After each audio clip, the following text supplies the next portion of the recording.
So, hello there, and welcome to the first Night of the Movies podcast of 2025. Ooh, yeah.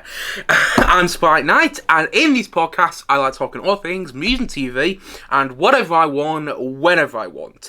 And in today's podcast, I am reviewing quite a few things that I watched over my little break that I had over the Christmas and New Year period. I'm back now, so that is why in this podcast today I'm reviewing quite a few things that I didn't review over that Christmas and New Year period that I've had a break over, which are Bad Sisters Season 2, Shrinking Season 2, Nosferatu, Playing Night, the new ITV drama, Mufasa, The Lion King, yes, I did go to watch that, Babygirl, this new erotic thriller, and Better Man, the newish, I say newish because it came out on Boxing Day, but the newish Robbie Williams biopic in which Robbie Williams is played by a CGI chimpanzee. Yes, you heard me correctly. Those are the films that I'm reviewing today. Those are the films and TV shows that I'm reviewing in today's podcast because I watched them over the past 3 weeks, but I didn't review them because I was having a bit of a break, and I've finished that break now. I am back reviewing stuff on this channel, and I'm very excited about that, and I also feel a bit weird about that, because I haven't done this for 3 weeks. I mean, it feels like yesterday that I just stopped doing this and had a little break, but at the same time, it feels like it's been a bit of time, so it feels weird that I'm back here doing reviews now, but it's been 3 weeks, I've had my break, and I'm raring to go. So, without further ado, let's get into it. And let's review the first thing that I'm going to be reviewing in today's podcast, which is Bad Sisters Season 2. So, I was very excited about Bad Sisters Season 2 because I was such a huge fan of Bad Sisters Season 1. I did like a 30-minute video on Bad Sisters Season 1 last year. It feels weird saying last year now, but last year on this channel. I loved Bad Sisters Season 1 so much. So, therefore, naturally, I was very, very excited for Bad Sisters Season 2. And Bad Sisters Season 2 ended 3 weeks ago today. It ended on Christmas Eve. It feels weird to say that. It feels weird and depressing, actually, to say that Christmas Eve was 3 weeks ago today, because it feels like it was just yesterday for me. But this show, Season 2 of Bad Sisters, ended 3 weeks ago today. And honestly, I am so happy to say this. I absolutely loved Bad Sisters Season 2. Now, is it as good as Season 1? No, and does it have its flaws? For sure. Probably my biggest problem with Season 2 of Bad Sisters is how they handle the Claflin brothers storyline. Because I'm not going to say they're not an important part of Season 2, because they kind of are. And I say kind of there because I don't want to give anything away in case people haven't seen Bad Sisters Season 2 yet, but they are still a part of Season 2, but they are not as big of a part of Season 2 as they were of Season 1, and they were such an integral part of Season 1 that I was a little let down by how they were used in Season 2. That's all I'm going to say, because I don't want to give away spoilers for any things I'm reviewing in today's podcast, including Bad Sisters Season 2. But other than that, I thought this was a really great season of television. Again, not as good as Season 1, but I do think it was a worthy follow-up to Season 1 because, unlike Season 1, I didn't guess where this season was going. I didn't mind that about Season 1 because I guessed where it was going, but I still enjoy seeing how it was all done, But with Season 2, I didn't guess where it was going until about the penultimate episode where everything started to come together. And I was like, oh wow, I really didn't see that coming. And I thought that was a really clever way to bring all these storylines together. And I thought it was a natural progression from Season 1. I've heard some people complain about a certain twist that happened in Episode 2 of Season 2 of Bad Sisters. I'm not going to give away what that twist is, but I thought that twist was absolutely brilliant. Brilliant. If you've seen the season, you know exactly what I'm talking about, because you don't see it coming and it completely changes your perspective on the show as a whole. When that twist happened, I was quite shook up. I didn't know what to think about what was going to happen next. And how they dealt with that twist, I thought was very well done as well. And it is still a very funny show. In every episode of Bad Sister Season 2, I think I barely laughed about 10 times.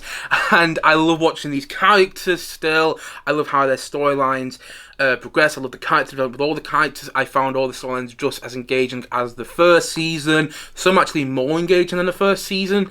But the first season, for me, I think the reason I prefer is because it had a more satisfying conclusion. I'm not saying the conclusion to season 2 is not satisfying. Not at all. It's a very satisfying conclusion. But I felt season 1 was just, it was a little bit better. That's all I'm saying. But I thought season 2 was absolutely brilliant. And it was very emotional at the same time. The end of Bad Sisters Season 2 had me almost in tears, which was not the nicest feeling because I watched it on Christmas Eve. I don't want to feel like that on Christmas Eve. I want to feel all happy and excited because, it's Christmas Day the next day. But I did finish Bad Sisters Season 2 quite late on Christmas Eve as well. And I felt a little upset. Because not because of how bad the series was or anything like that, not because of the quality of the season. I think it was a very, very good series, as I've already said, but because of how they left everything, because it is an emotional ending. And I do wonder whether this is the end for Bad Sisters. I hope not. Because I would love to watch more with these characters. And if you look on Apple TV Plus, it said that the finale to Bad Sisters Series 2 is the season finale, which usually means that there's going to be more. They're planning to be more. So I wouldn't be shocked if there is more, and I want there to be more. But at the same time, if there's not, I do think that this was a fitting end to the Bad Sisters storyline.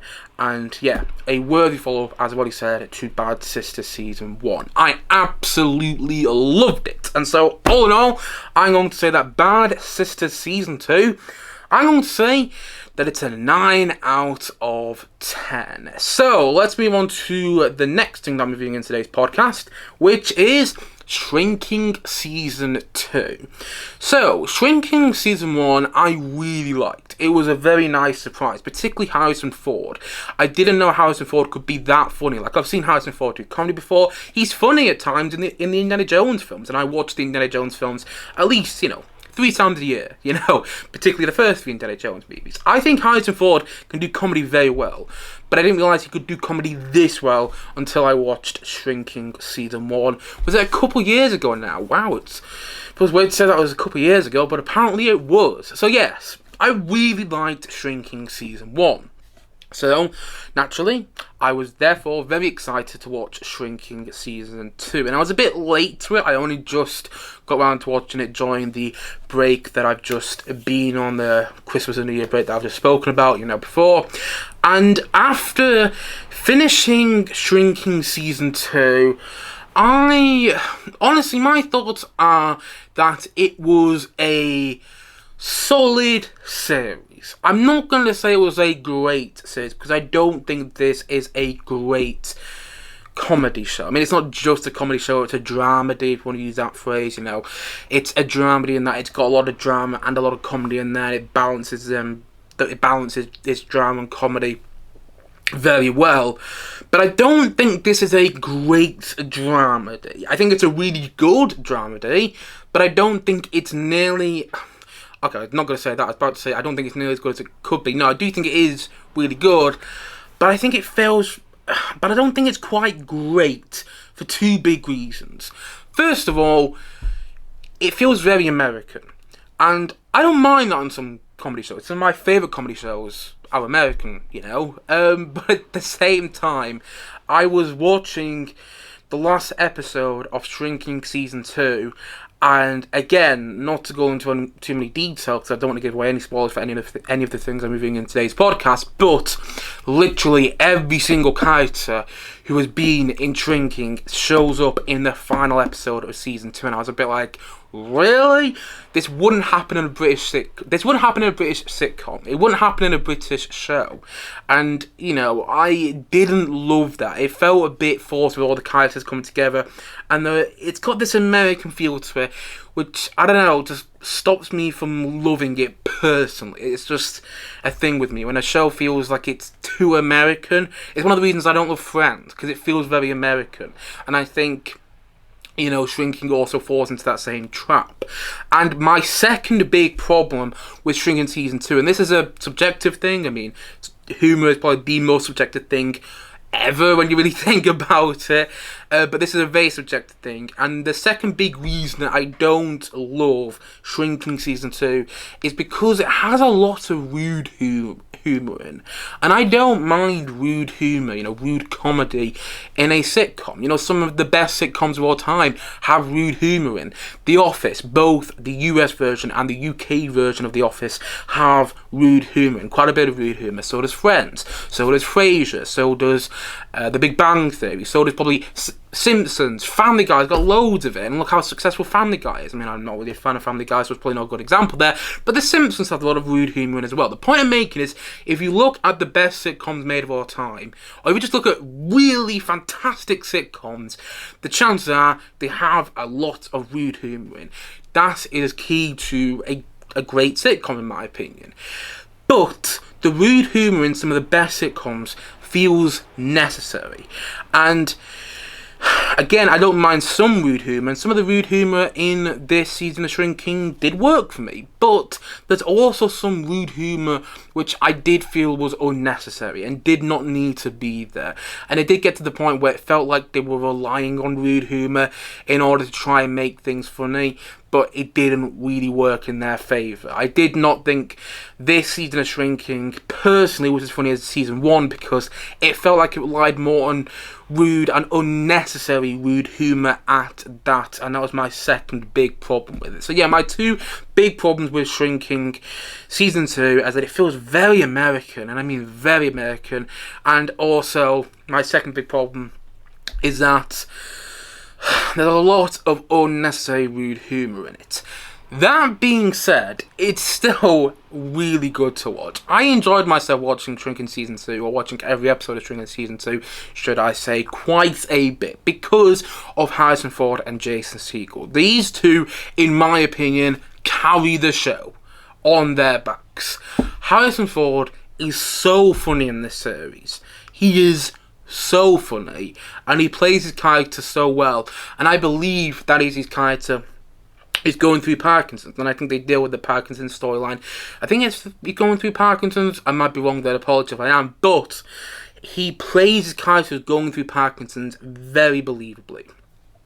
Jason Segel, who I have liked ever since I saw him in How I Met Your Mother. I mean, he was probably the best thing about How I Met Your Mother, and I actually think he's better in this show than he was in How I Met Your Mother. And he's great in this series, and a lot of the characters are really fun to watch. I will admit, I wish there were a couple more characters which were more likeable. I don't think Liz is a particularly likeable character.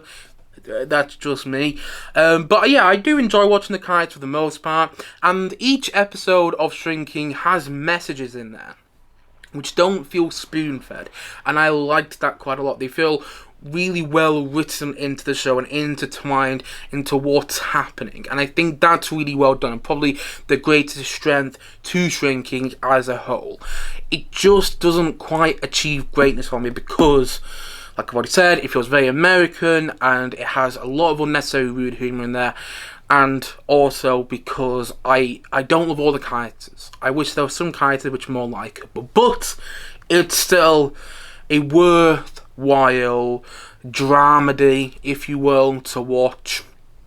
And it's got a lot of funny humour in there, which is reliant on Harrison Ford and Jason Segel. It's got a lot of emotional moments which do work, and most of all, it's enjoyable to watch, and that's what you want from something like this, You feel like you're getting something from every episode. At least I did. I have heard some people online say that they prefer it over Ted Lasso, and they're comparing it to Ted Lasso because, Shrinking and Ted Lasso are both Apple TV Plus comedies, written by the same group of people, actually. Well, written by some of the same group of people anyway. And I've heard some people say they prefer Shrinking over Ted Lasso. I am not one of those people. I still prefer Ted Lasso over Shrinking. Maybe that's because Ted Lasso is more of a British show, which is ironic because it's kind of not at the same time. But maybe it's because Ted Lasso is more of a British show. But I still I prefer Ted Lasso. I just think it's funnier, and I don't think it relies on rude humour when it doesn't have anywhere else to go, you know. And I feel Shrinking does that, but I still really enjoy Shrinking season 2. I don't want to come across like I didn't. I still really enjoyed it, and that is why I'm going to give it a 7.8 out of 10. I don't love it, which is why I'm not giving it an 8 out of 10, but I do still really like it. That's why I'm going to give Shrinking season 2 a 7.8 out of 10 from me. Now, let's go into my next review, and this is my first film review of today's podcast. And I am now reviewing Nosferatu, the new, or newish, should I say, because I think it came out about a couple of weeks ago, actually. I think it came out on New Year's Day, if I'm not mistaken. Maybe even on New Year's Eve. But anyway, this film came out a couple of weeks ago now, and this version of Nosferatu is a remake of the 1922 version of the same name, which I have seen. That may surprise some people, but I have seen it. I had to study it in the film, so I did watch the 1922 German expressionist version of Nosferatu, which is chilling to watch. I think still holds up to a certain degree, to actually quite a big degree. So yeah, I have seen the original version of Nosferatu. I haven't seen the Werner Herzog version, which I think came out in 1979, if I'm not mistaken. I haven't seen that version. So this is the only other version of Nosferatu that I have seen. I know there's loads of other versions here and there. You know, the original Nosferatu has paved the way for so many iconic horror movies, they might not even realise it. Like the character of Nosferatu, well, not the character of Nosferatu, that sounds a bit stupid, but the character of Count Orlok, the vampire in these films. He might be called Nosferatu, I don't know. Anyway, you get the point I'm making. The vampire that you see in the Nosferatu films is in so many horror movies and you might not realise it. You know, there's so much that the original 1922, I think it came out in 1922, it might be incorrect there, but the original 1922 version of Nosferatu paved the way for so many horror movies. It is iconic, and I mean iconic with a capital I. And I was very much looking forward to this Nosferatu remake, for the simple reason that it's directed by Robert Eggers. If you don't know who Robert Eggers is, he directed The Witch, which starred, what's her name? I always said Anya Taylor-Johnson, no. Anya Taylor-Joy, which starred Anya Taylor-Joy. He also directed The Lighthouse with Robert Pattinson and Willem Dafoe.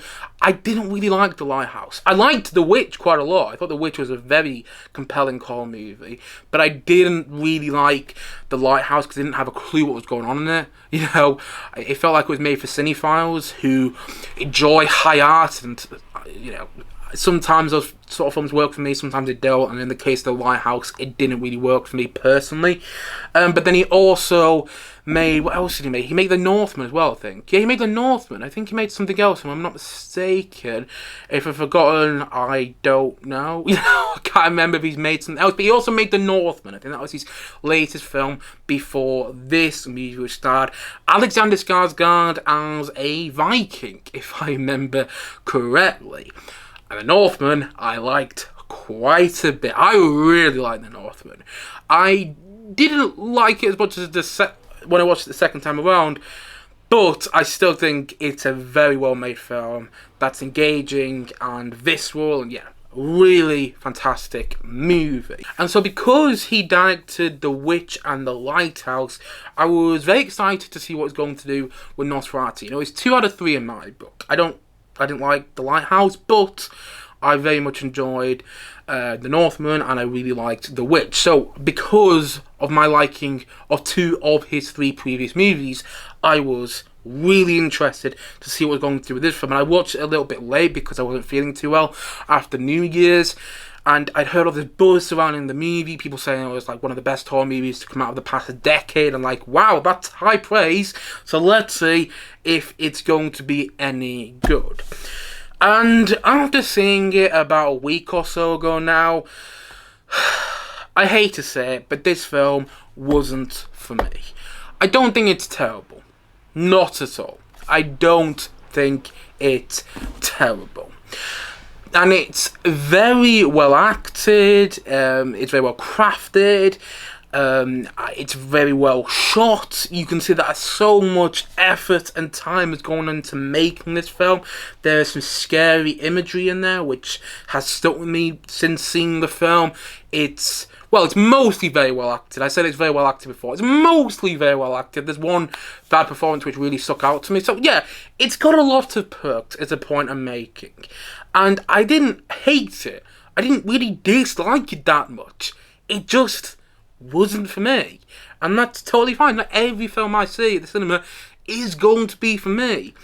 But I will start there watching Nosferatu thinking, what is the point in any of this? What is the point in it? Like, I got to the end of the film and I just felt confused and cold, and I was like, what, that was it? Like, what was all that nonsense going on with the vampire hunting people? And when you realise why he's doing that, when you get to the ultimate conclusion to the film, again, I'm not going to give anything away because I'm not doing any spoilers in today's podcast for any of the things I am reviewing, but when you get to the ultimate conclusion of the movie, and I was like, oh my god, is that it? Is that what the whole film was building to? And I say, it was mostly well acted because, and I really like Aaron Taylor-Johnson. Every time I watch him in something, most of the time I watch him in films, I end up enjoying his performance. But I did not like him in this film. He did not fit in there, and he felt like the weak one amongst the bunch. Like, you have Lily Rose Depp, who I haven't seen anything else, who's really good in the film. You have Nicholas Hoult, who's also really good. Willem Dafoe, it's Willem Dafoe. You know he's going to be good in the film. There's a lot of Ralph Inez, I think that's what the actor's name is. He's very good in the film as well. There's a lot of great performances. But then you have Aaron Taylor-Johnson, who I don't have a clue what he's doing in this film. I don't have a clue what his performance is. And he stuck out to me. Whenever he's on screen, I was like, what are you doing here? I don't buy into you in this setting. And I will say the period setting is very well realised. I'll give the film, credit where credit's due. I believed that this film was set in the 1800s, in 1800 Germany, if I remember correctly. But there's just so much of the film that I couldn't help but feel bored by. And I hate using the word bored, but I seem to use it quite a few times on this channel. I just couldn't help but feel unengaged by the film. And Count Orlok, the vampire in this movie, every time he showed up on screen, he reminded me of Count Von Count. I think that's what the guy's called from Sesame Street. The vampire that also Count. I can't remember what his name is really. I haven't watched much of Sesame Street in my time, but I have seen a bit of Sesame Street. And whenever Count Orlok, the vampire in this film, showed up, his voice, I don't know what it was about it, but I could not take him seriously because he reminded me of the Count from Sesame Street. I didn't believe in that. I didn't find him scary at all. I thought he was the least threatening presence of the entire film, to be honest. And yet he's meant to be. Count Orlok is meant to be the thing which you are fearing, which you don't want to come on screen. But every time he came on screen, I was like, I don't know what it is, and it's not Bill Skarsgård's performance. I think Bill Skarsgård, who plays Count Orlok, is a very good actor. It's not his performance, but I don't find him scary. I'm sorry, but I don't. So yeah, there's a lot with Nosferatu that didn't click with me. I don't understand that it's working for a lot of people, and if you love the movie, I don't want to take anything away from you whatsoever.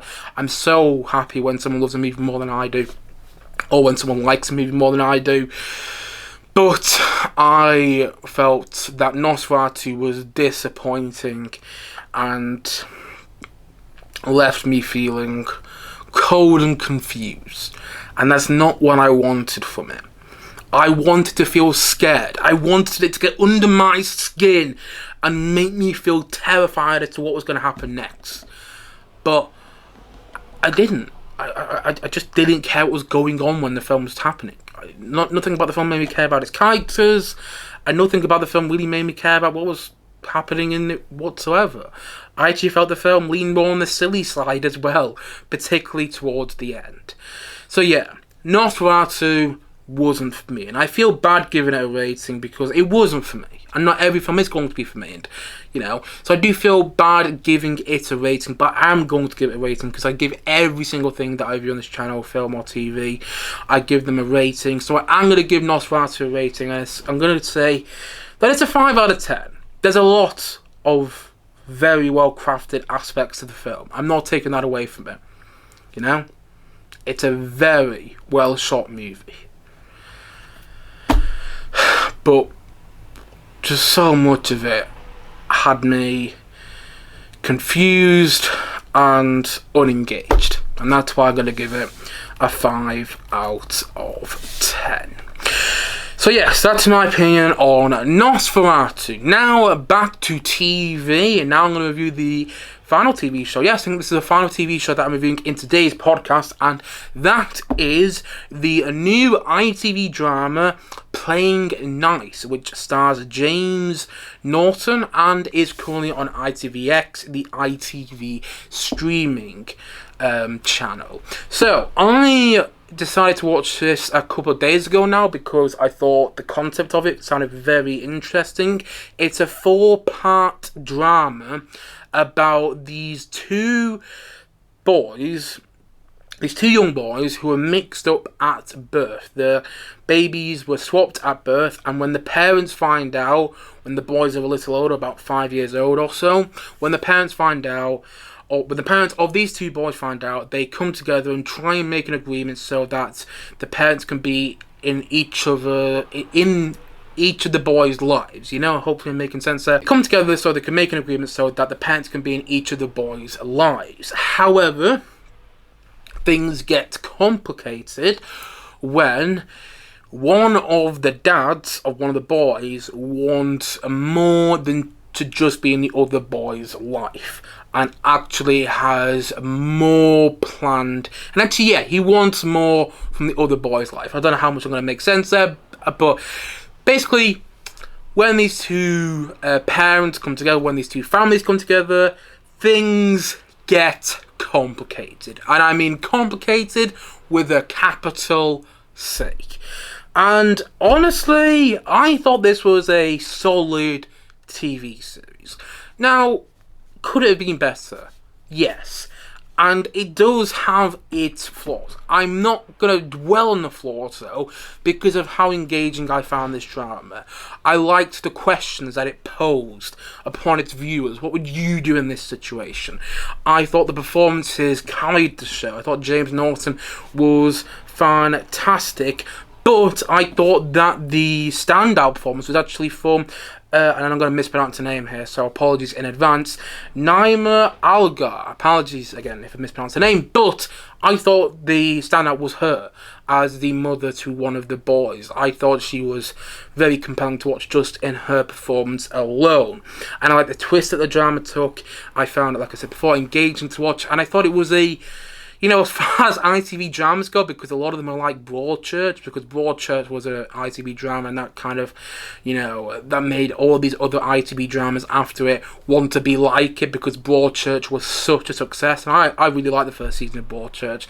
That was the first show that I binged all in one day, the first season of Broadchurch was. But there's been a lot of ITV dramas which are very, very, very, very, very similar to Broadchurch, and this wasn't like that. And there are some similarities to Broadchurch, the way it's shot, the way it looks and everything, but it is also its own thing. And I like the idea, again, I like the twist it took, and I thought, it was a worthwhile series to watch. Not great, but solid. And that was good enough for me. It could have gone into more depth, and I think if it did get into more depth, and I think if it was longer, it might have, and it would have been better. But I thought it was engaging and solid enough to give a 7.5 out of 10. Yes, I'm going to give Playing Nice a 7.5 out of 10, and I think that it's definitely worth a watch if you are interested in it. Like I said before, it's on the ITV streaming service ITVX. So that's it for the TV reviews in today's podcast. But the podcast is far from being over, as I've got a couple more. Actually, I've got a few more film reviews to do. My next film review is on Mufasa the Lion King. So this is a prequel to the 2019 CGI Lion King remake, which I wasn't really a fan of. I didn't hate the Lion King remake. I didn't hate it. I think there was a lot to admire about it, but there was also a lot to dislike about it, because it was just a shot-for-shot remake of the original Lion King, but without any of the magic. It was quite a perplexing watch, that 2019 Lion King remake, because I remember enjoying it in the cinema, then coming out feeling like something didn't sit right with me in that film. And the more I think about that 2019 live action, it's not live action, or is it? It's not live action because there's no live action elements of the film. It's a CGI remake. The more I think about the CGI remake of The Lion King, the more I think the problem with it is the photorealist look of it. It just looked surreal and strange, the way the animals look. And when they were singing, it didn't sit right with me. So for that reason, I had almost no interest in seeing Mufasa the Lion King, because it's a prequel to the 2019 Lion King film. But the reason I went to go and see it, the reason you might be going right now, it's like, why did you go and watch Mufasa the Lion King if you have no interest in it? Well, the reason I did go and see it is because it was directed by Barry Jenkins. And if you don't know who Barry Jenkins is, he directed films such as Moonlight and If Beale Street Could Talk, two critically acclaimed films. And of those two films, I've seen Moonlight. I found it very engaging, and I thought if, Barry Jenkins could bring that same sort of filmmaking from Moonlight to Mufasa the Lion King, he's gonna have my interest. So yeah, that was probably the biggest reason I was interested in this film, because Barry Jenkins is a very interesting filmmaker, and I want to see what he's going to do in the Disney sandpot, if you will. Plus, I had heard from some people that I found online that actually the film was rather enjoyable and not a bad watch. However, after seeing the film about a week ago now, I'm gonna have to disagree with those people that I watched online who said this was actually quite an enjoyable watch, because this film wasn't for me. Again, it's not terrible. It feels weird that I was about to compare this film to Nosferatu. I was about to say, similar to Nosferatu, it's not terrible, but that's not a fair comparison, because I actually think Nosferatu has a lot more things going for it than this film does. But Mufasa the Lion King isn't terrible. It has its moments. It wasn't unwatchable. It was watchable. There were parts which were entertaining. The musical score, I think, quotes a lot of the musical score from the original Lion King and the 2019 Lion King, and does so very well. And I think some of the songs aren't bad.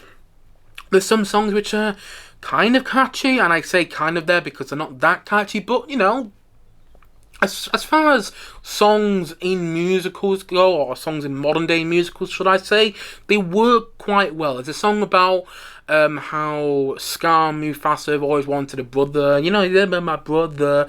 He's my brother. I mean, I can't sing it, but it gets stuck in your head. I just mentioned it there. Now it's got stuck in my head all over again. It's an earworm, and that's what you want from songs for a Disney musical. There are songs in this film which I didn't think were terrible, which sounds like faint praise, but it's probably the best thing I could come out with. And it is. You have to admire what they've done with these films. Like, the CGI has developed so much. CGI in cinema is what I'm trying to say. CGI in cinema has developed so much over the past 20 years. And when you look at these films are evidence of that, because of the way the animals look. They look like you could actually go to Africa or wherever these animals are, and you could see them and they'll actually be talking. The animals look realistic, which is one of the faults of the film as well. But you have to admire the CGI and how much it has come along over the past couple of decades and how these films, and I say these films because I'm also talking about the 2019 Lion King remake, how these films are evidence of that. And again, it's not an awful watch. It's got some good voice acting in there and all that jazz.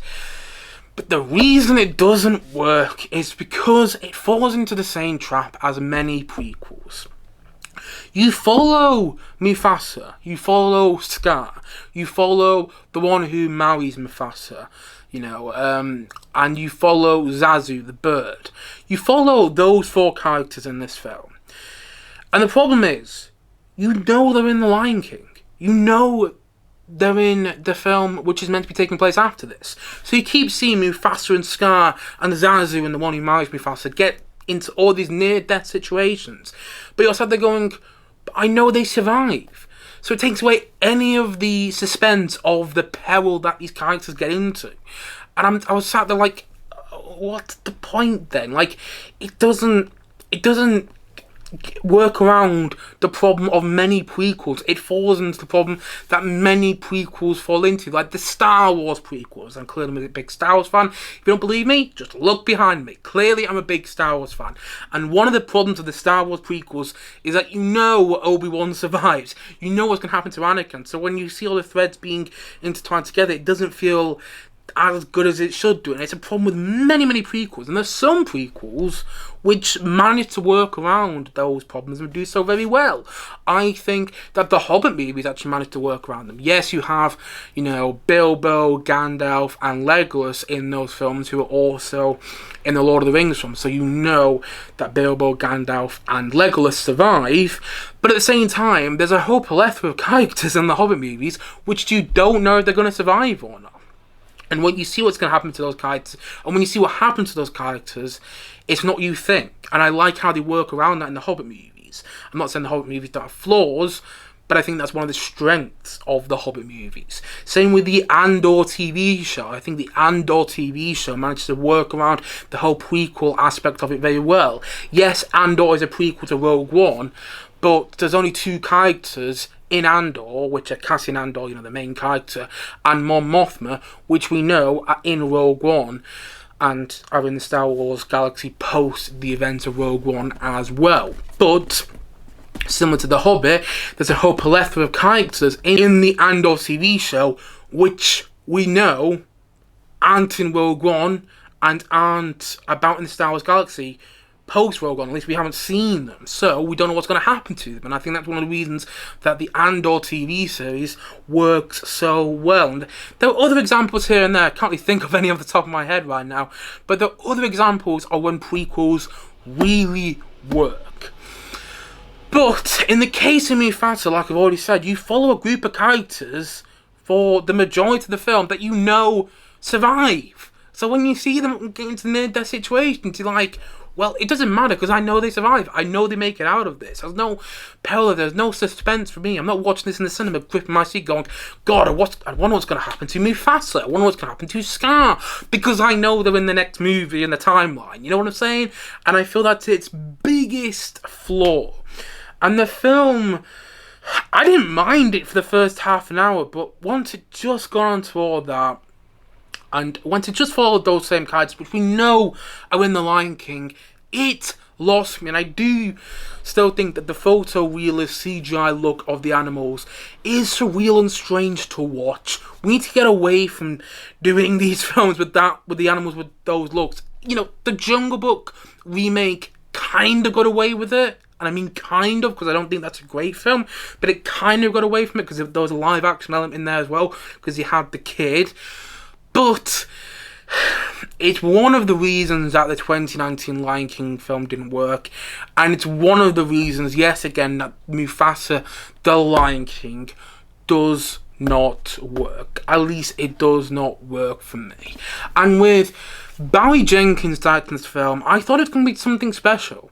Because it's Barry Jenkins. He's an Academy Award nominated filmmaker. He maybe even won an Academy Award.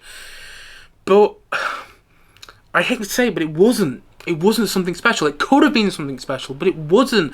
And the songs, yeah, they're kind of catchy, but they're nowhere near as good as they should be. Especially with Lin-Manuel Miranda writing the songs. Lin-Manuel Miranda is a guy who came with Hamilton, one of the biggest musicals to come out of the past couple of decades, probably to come out of the 21st century, I would argue.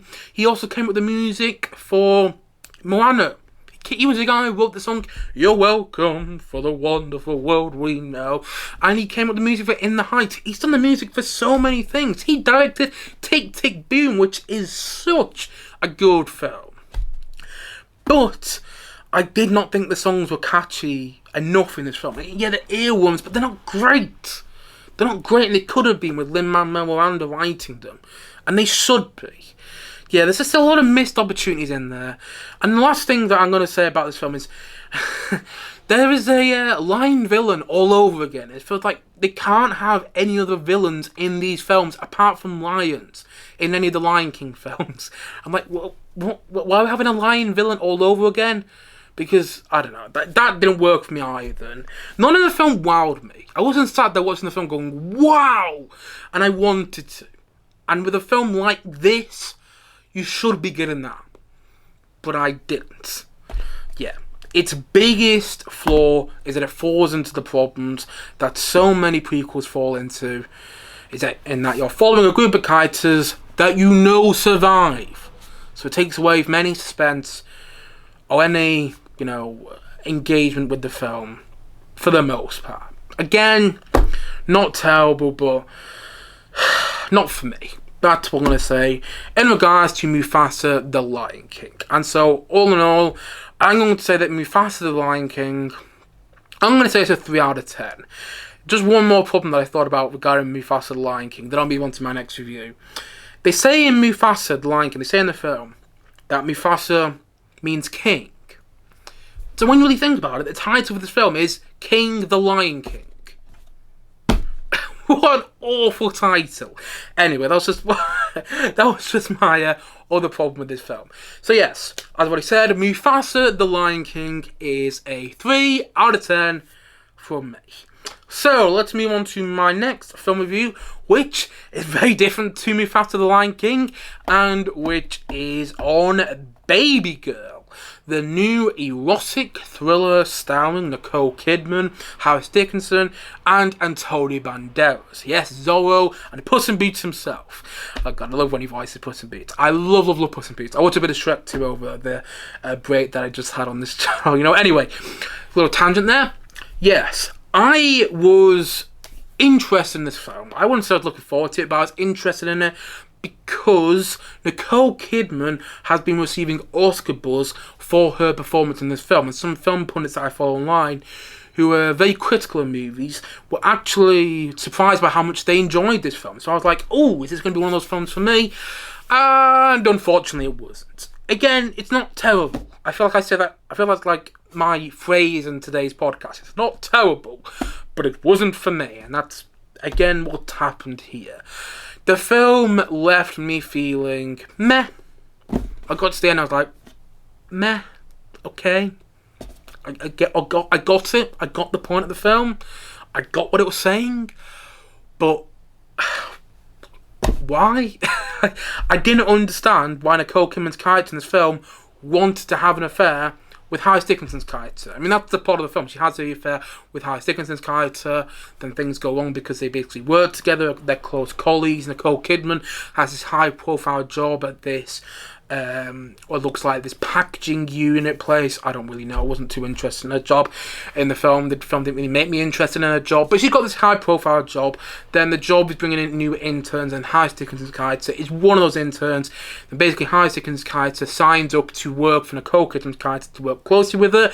Then they start having a physical relationship, to say the least, and the thing is, on Google, this film is, the genre of this film is, like I said, according to Google, an erotic thriller. But the problem is, I'm not going to say none of it is erotic or sexy, but it's not erotic or sexy enough. And it's not thrilling enough either. I wasn't waiting for that moment when Antonio Banderas, who plays Nicole Kidman's husband in the film, I wasn't waiting for the moment when he found out about the affair. and I was hoping to get that moment. And the film didn't get under my skin like so many great thrillers do. It just made me feel uncomfortable. And there were so many moments in the film where I felt engaged in what was going on, but then my engagement would slip away and I'll start to feel unengaged. But then I'll get back engaged, and then I'll start to feel unengaged again. But then I'll feel back engaged, and then I'll start to feel unengaged again. But then I'll feel engaged again. And there were so many moments like that in the film, and I didn't get why Nicole Kidman's character wanted to have an affair with Harris Dickinson's character. I didn't get the allure with him. You know, I found the film a very odd watch. And maybe it's just because I'm at the age I'm at. You know, maybe if I was at an older age and I've been married for about 10 years or something like that, I might feel differently. So I can completely see that happening with people watching this at an older age and getting more out of it. But I watched it and I felt it was, like I said before, a meh film. Meh.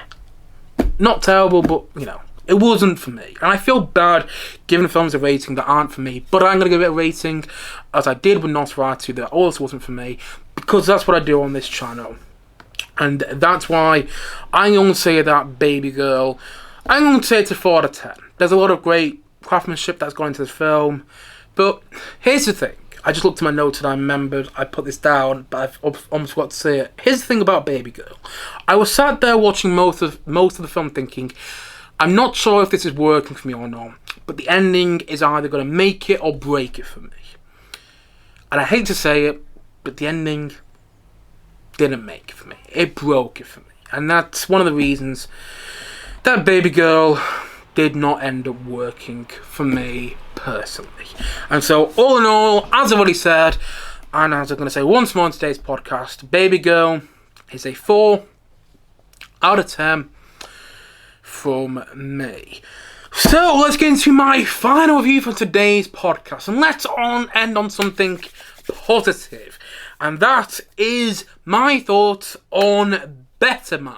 The newish, I say newish here because it came out on Boxing Day, the newish Robbie Williams biopic, in which Robbie Williams is played by a CGI chimpanzee. Yes, you heard me correctly. I did not have that much interest in the film because I did not think the trailers looked any good. I thought the trailers looked on the nose because you kept seeing in the trailers his character saying to this chimpanzee Robbie Williams, "Oh, I would not touch one hair on your head," or "I don't look like a normal pop star." You know, you saw Robbie Williams say that in the trailer for this film. I was like, okay, you're doing the monkey thing a bit on the nose, and I'm not in love with that. So yeah, the trailers didn't work for me, and I'm not really a fan of Robbie Williams. I don't dislike his music. There's some of his songs like Rock DJ, Angels, Candy, Let Me Entertain You. There's some of his songs which are really good in my opinion. But there's just something about Robbie Williams which rubs him up the wrong way. I don't know what it is, but there's just something about him which doesn't sit right with me. And I've never really been a big fan of his music also. Yes, I enjoy about 4 or 5 of his songs, but that doesn't make me a fan of his music, really, you know. And so, yeah, I was not really that interested in the Robbie Williams biopic, particularly as he'd been played by CGI chimpanzee, because I just thought that was too ambitious and too much of a risk. That couldn't work. That would just be distracting for the entire runtime that the film was on. You know, that's distracting for my entire viewing experience. However, I saw the film, I think, on New Year's Day to see in the new year for me, and I have to say, I was very pleasantly surprised. I found this film to be enormously enjoyable, and you know what? The risk pays off. The idea, the ambitious take of Robbie Williams being played by a CGI chimpanzee should not work. It should not work at all. But it kind of does. And you get past that. I mean, there were a couple of moments where the CGI looked like something out of a video game, or looked a bit dodgy, looked a bit ropey. But for the most part, the whole CGI aspect of the film didn't bother me. And I think it helps as well that this film is coming out after the recent Planet of the Apes movies, because the recent Planet of the Apes movies made the chimps, made the monkeys in those films made them look so realistic. And I think that helped going into this film, because they probably used the same sort of technology. I don't know if they did, I haven't looked that up, but I think it helped. I think this helped coming out after the most recent Planet of the Apes movies, particularly Kingdom of the Planet of the Apes, which came out last year. And I think that did help me sort of settle into the whole CGI monkey aspect of it all, because that didn't bother me. And I'm not saying the film doesn't have issues. It falls into the same sort of traps that many musical biopics fall into. And if you've seen a musical biopic before, this story-wise, it's not that different than, say, the likes of Rocket Man, Bohemian Rhapsody. For some reason, I can't remember any others at the top of my head right now. Elvis, which is my favourite, and I still prefer Elvis over this movie by a long mile. And I do think that the second half of the film doesn't quite work as well as the first half, but the first half is so engaging and so enormously enjoyable to watch. And then the second half of the film, I think, slightly loses its way and isn't as well paced as the first half. And again, there are problems in the film. I'm not saying it's perfect, but as far as musical biopics go, as far as recent musical biopics go as well, this is a good one, and I'm really happy to say that. Especially after, Back to Black, the Amy Winehouse biopic came out last year, and I did my review of that film last year, and I was talking about how if I see any more musical biopics, this is in my review of the Bob Marley musical biopic, it might be in my review of that, but it was in one of my most recent musical biopic reviews. I was talking about how the next musical biopic I see has to do something different. It has to stand out amongst the pack. And this film does that because of the CGI monkey element, but also because it's a full-on musical. Like, it's in the same sort of family, the same sort of ballpark as Rocket Man. And I actually think it's better than Rocket Man, because Rocket Man is a musical fantasy. You have all these musical sequences which are kind of going on in Elton John's head. That's what you get the feeling of when you watch Rocket Man. And when you watch Better Man, there are a lot of musical sequences which seem to be going on in Robbie Williams' head, but they further the film. They make it work better. Like, I'm not gonna go into it in too much detail, but there is a musical sequence which takes place on Regent Street in London, with the song Rock DJ, which is probably my favourite Robbie Williams song, playing, and that musical sequence wowed me. You know how before I was talking about how I wanted Mufasa the Lion King to wow me? Well, Better Man, the Robbie Williams biopic, which is played by a CGI chimpanzee, which I still can't get over, but the Robbie Williams biopic, Better Man, did wow me, particularly in the Rock DJ sequence, which takes place on Regent Street. I was watching that sequence and I was floored by it. I couldn't get over how they made the sequence work. It reminded me of the fairground sequence where Saturday Night to Wife of Fighting is played in Rocket Man, but I think it's better than that sequence because it has more energy and it gets more fantastical, and it's outlandish and everything like that, but it still manages to work. So much of this film is ambitious and over the top, and arguably a bit too over the top. But again, somehow it works. And I think it works because they always manage to ground the film. They always manage to ground it in Robbie Williams' relationship with his family, particularly with his father. The relationship between Robbie Williams and his father is at the forefront of the film. And when that is focused on, I think the film shines even brighter. There's so many great musical sequences in the film which leap off the screen in the way you want from a film like this, and it leans into the ambitious element. It leans into the audacious, is that a word?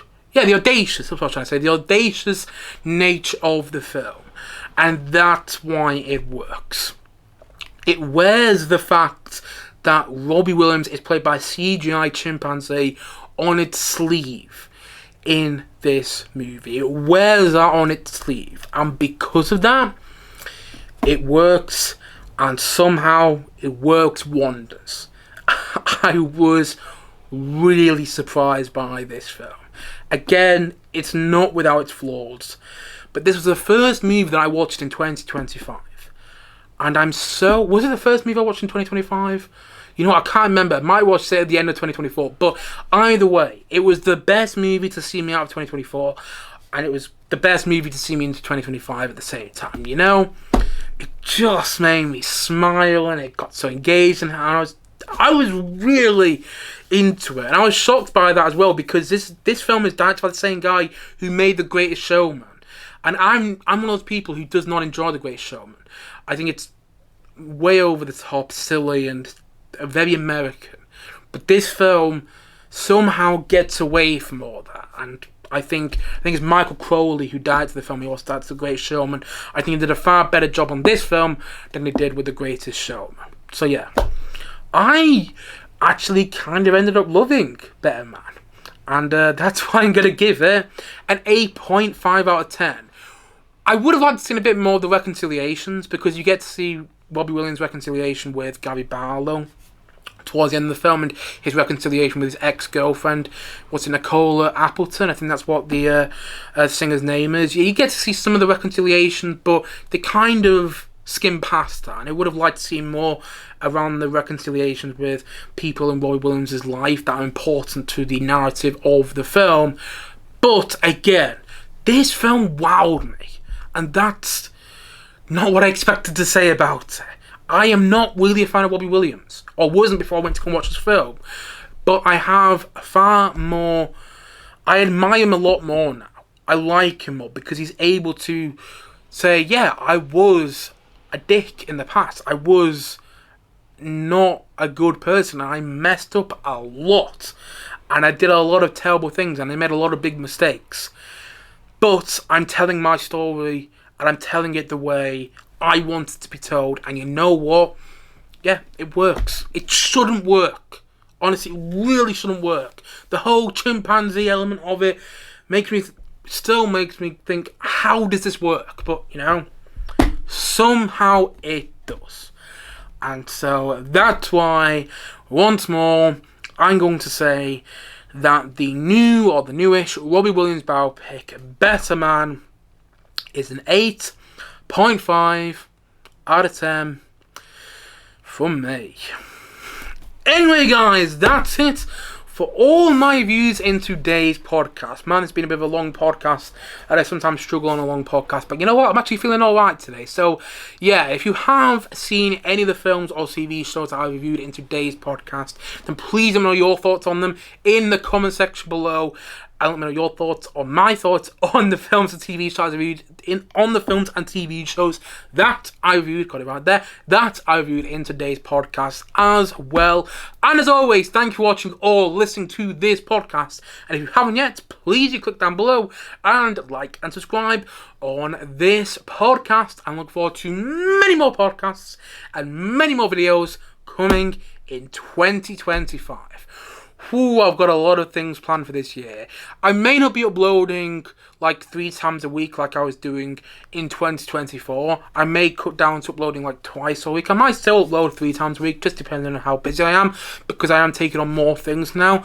But I'm still going to be uploading at least twice a week on this channel. So look forward to my, I was about to say tweakly, they don't make any sense. Look forward to my double uploads a week, should I say. My at least double uploads a week, for lack of a better phrase, coming very, very soon on this channel. Look forward to my views Skeleton Crew coming later this week on this channel, the new Star Wars Disney Plus show, which I'm very excited to talk about. So yeah, look forward to all that coming on this channel in 2025.